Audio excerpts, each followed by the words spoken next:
Magandang umaga sa bawat isa. Good morning, Sir and Ma'am.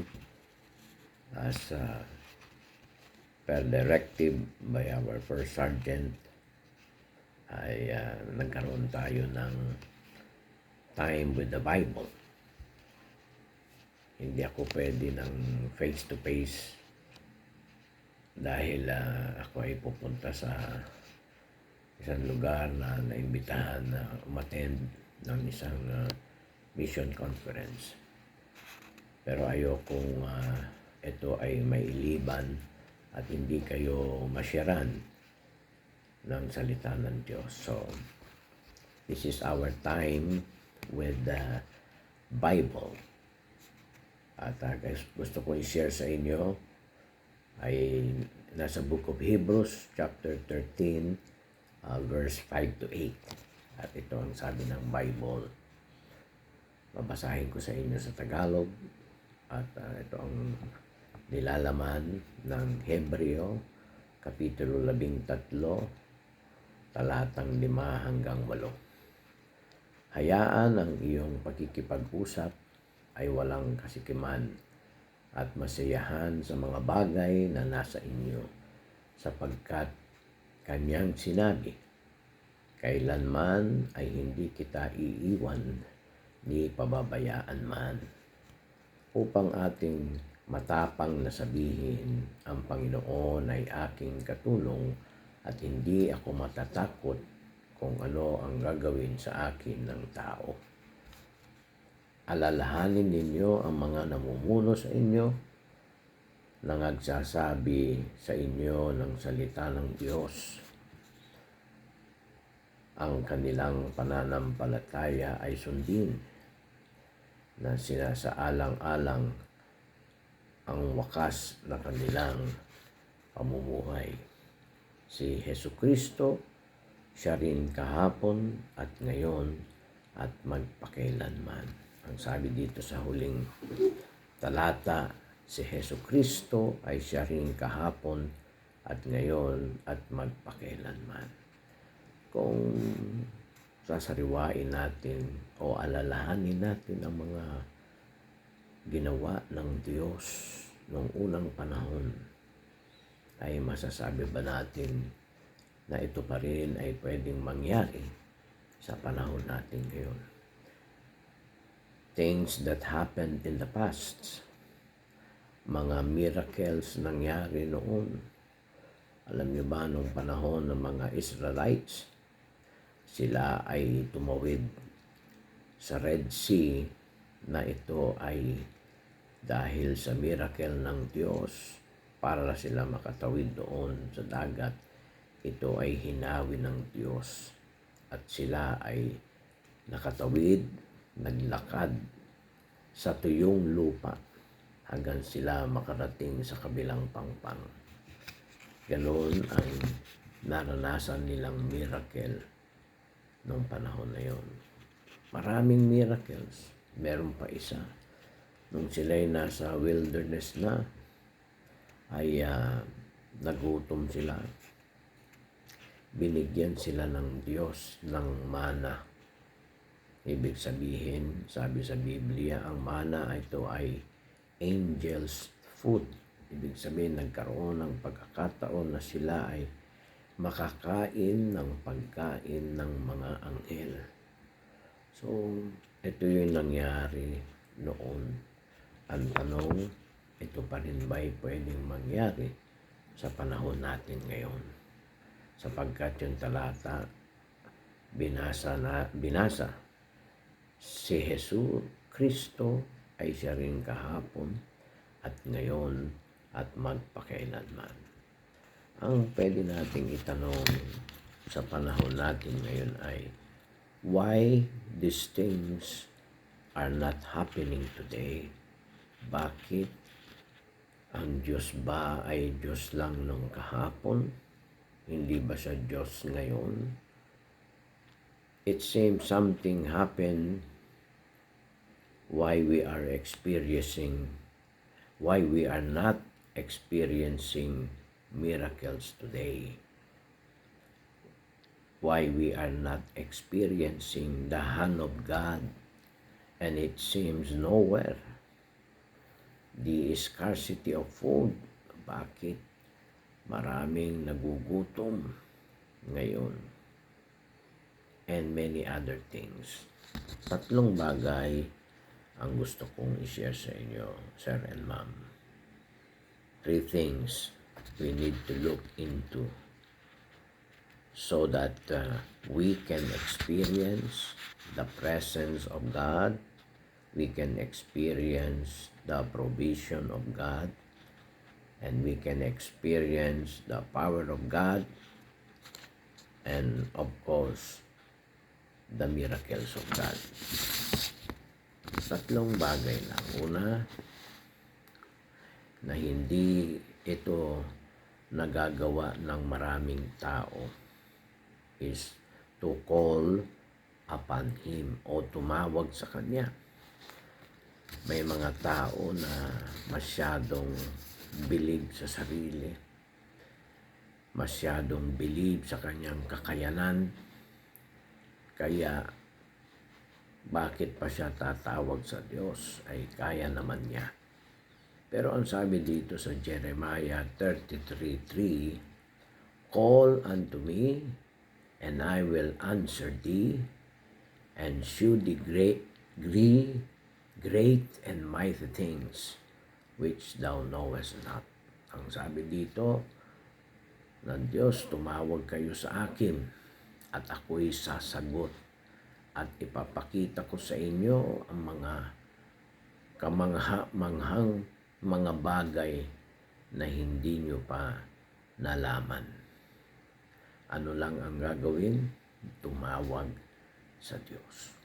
Minsan tayo'y tatawag sa Diyos pag tayo ay gipit na at wala nang mapuntahan. Samantalang pag tayo'y sagana, tayo ay maraming pera, tayo ay malakas, tayo ay walang sakit, hindi tayo tumatawag sa Diyos. Kaya ang ibig sabihin nito, ang pagtawag sa Diyos, hindi lang kapag ikaw ay may sakit, hindi lang kapag ikaw ay maraming problema. Kung hindi, tumawag tayo sa Diyos sa anumang panahon. Pwede tayong tumawag sapagkat hinihintay ng Diyos yung tawag natin upang ating maranasan ang presensya, ang provision, ang kapangyarihan, at ang miracle ng Diyos. Ang sabi niya, tumawag tayo. Call upon Him. Number 2, bakit hindi nararanasan ng maraming tao sa panahon natin ngayon ang mga bagay na naranasan ng mga Israelites noong unang panahon o yung mga nauna sa ating mga Kristiyano na nakakaranas ng miracle sa buhay nila? Pangalawa, come upon Him. Maraming tao ay hindi lumalapit sa Diyos. Lahat na yata ay nilapitan, puwera lang ang Diyos. Kapag merong kailangan, tayo ay lumalapit kung kanino. Samantalang ang sabi ng Diyos, una sa lahat, tayo'y sa Kanya lumapit. Sabi ng talata, Matthew 11:28-30, sabi sa Tagalog, magsiparito sa akin kayong lahat na nangapapagal at nangabibigatang lubha, at kayo'y aking bibigyan ng kapahingahan. Pasanin ninyo ang aking pamatok at mag-aral kayo sa akin, sapagkat ako ay maamo at mapagpakumbabang puso, at makakatagpo kayo ng kapahingahan sa inyong mga kaluluwa, sapagkat ang aking pamatok ay madali at ang aking pasanin ay magaang. Kaya garantiya yan ng Diyos. Ang sabi niya, tayo'y lumapit sa akin. Bagamat may mga tao, hindi lalapit kahit anong mangyari. May mga taong sa iba na lang lalapit maliban lang sa Diyos. Pero walang garantiya kung kanino ka lumapit. Pero sa Diyos, kapag ikaw ay lumapit, merong agad garantiya ng kagaangan, ng kapahingahan sa ating mga kaluluwa. Kaya, ang sabi ng Diyos, tayo ay lumapit sa Kanya. Walang anuman pwedeng maging balakid sa paglapit sa Kanya, maliban lang yung ayaw nating lumapit. So, una, tayo'y tumawag sa Kanya. Pangalawa, tayo'y lumapit sa Kanya upang maranasan natin ang presensya ng Diyos, ang provision ng Diyos, ang kapangyarihan ng Diyos, at higit sa lahat ang miracle na nanggagaling sa Diyos. Pangatlo, ito na yung huli. So una, call upon Him. Pangalawa, come unto Him. At pangatlo, commit thyself unto God. Ano ibig sabihin ng commit? Yung iyong ipagkatiwala. Ipagkatiwala ang ating mga sarili sa Diyos. May mga tao na mga nakatapos, may mga kakayanan, believe sa kanyang sarili, ay hindi siya tatawag o ipagkakatiwala ang kanyang sarili sa Diyos. Ang sasabihin niya, kaya ko ito. Malakas ako. Kaya, minsan pag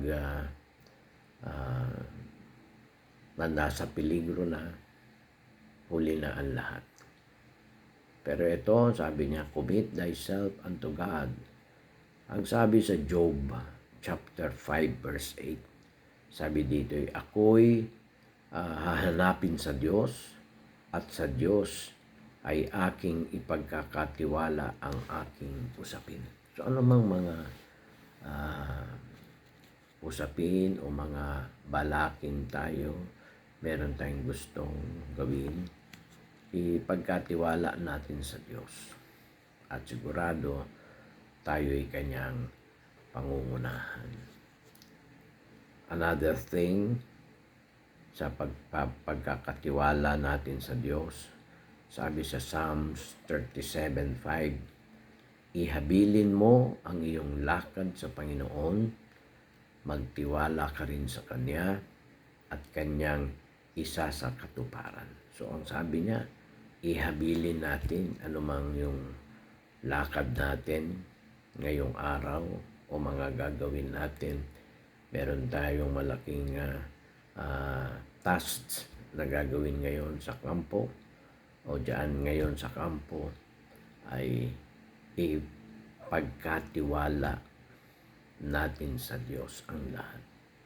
Meron pa isang sinabi dito sa Proverbs 16:3, commit thy works unto the Lord, and thy thoughts shall be established. Sa Tagalog, ipagkatiwala mo ang iyong mga gawa sa Panginoon, at ang iyong mga pag-iisip ay matatatag, will be established. Ayon sa nabasa ko sa ating GC, meron tayong gagawin ngayong araw na ito. Nais ko man na makasama, subalit ako ay ngayong umagang ito, kami ay babiyahe na papunta doon sa lugar na aatinan na mission conference. Ako ay muli makakasama sa inyo sa susunod na Sabado. Yan lang ang aking nais iwanan sa inyo. I hope na magkaroon kayo ng pagkakataon na mapanood ang video ito. A Time with the Bible. Magandang umaga sa bawat isa at ako po'y mananalangin para sa inyo. Dakilang Diyos na makapangyarihan sa lahat, maraming salamat. Bagamat sa ganitong pagkakataon na klase ng pagtitipon namin na ito'y aking inirecord lamang. Pero ang aking dalangin, O Diyos, na ang bawat kasama ko sa 402nd Charlie Aguila Company ay inyo nga po, O Diyos, bawat isa ay pagpalain magmula sa aming First Sergeant Roluna. Siya ay inyong ingatan, bigyan lagi ng proteksyon, bigyan lagi ng kalusugan ng pangangatawan, at ang kanyang pamilya ay amin din dinadalangin na inyo nga pong pagpalain at ingatan. At akin din pong dinadalangin ng bawat kasama ko, mga sarge and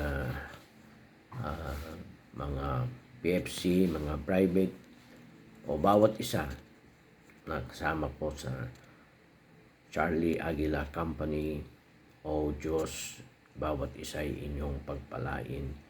Inyo nga po silang pangunahan. Bigyan sila ng lakas ng pangangatawan, wisdom at karunungan, lalo na sa mga directive at mga tasking na gagawin po ngayong araw na ito. Kayo, O Diyos, ang magpala sa bawat isa. At lahat ito, O Diyos, ay dinadalangin ko na ang bawat isa ay makaranas, Panginoon, ng inyong presensya, ng inyong provision, ng inyong kapangyarihan, at ang mga miracle sa buhay ay aming maranasan maging ngayong panahon ito, hindi lang yung mga nababasa namin sa inyong mga salita na nangyari. Ay aming dalangin na ito'y maranasan din namin sa panahon namin ngayon. At maraming salamat, Panginoon, sa mga salita nyo na inyong pinakita, itinuro sa bawat isa sa amin, na 3 bagay lang yung kailangan. Kami ay tumawag sa inyo, kami ay lumapit sa inyo, at aming ipagkatiwala ang aming buhay sa inyo. Sa iyo lahat, O Diyos, lahat ang papuri. Ito po, O Diyos, ang aking dalangin sa pangalan po ng aming Panginoon at tagapagligtas na si Kristo Jesus. Amen. Muli, magandang umaga sa bawat isa sa inyo. Sir and Ma'am, good morning.